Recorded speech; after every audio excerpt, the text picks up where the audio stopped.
Principiando este día Diciembre 21, ya se subí na Code White Alert con todo mga ospital bajo na Departamento de Salud. Durante el Code White Alert, todo mga personajes del hospital debe estar preparado, responde na mga emerhensya en particular na mga quien posible queda víctima de reventador. Según con Dr. Agnes Mabolo, pura na mga personajes debe también preparar mga facilidad y equipo del hospital para servir con mga pasyente. When increase kita alertness to level to code white, kaya this year man, we will watch out for any emergencies pertaining to specifically fireworks related injuries na celebration di aton de Christmas pati de Año Nuevo. Aunque tiene ta existir ordinanza na ciudad de Zamboanga, ta prohibí el vendida y uso de reventador, pero hindi ta está campante el Departamento de Salud. Posible según tiene siempre quien queda víctima de reventador desde el otro parte del región, donde ta continúa el vendida y uso de mga firecrackers.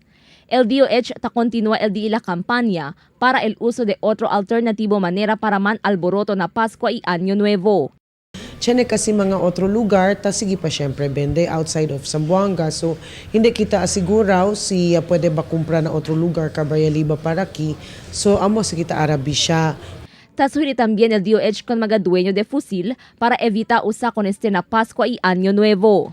Posible según este tupa na inocente civilian y tiene pa quien queda víctima de stray bullet.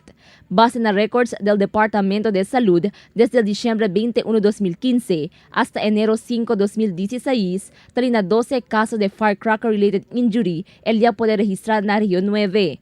8 casos por causa na uso de piccolo, 2 casos por causa na quitis, mientras un caso el 5-star Iboga.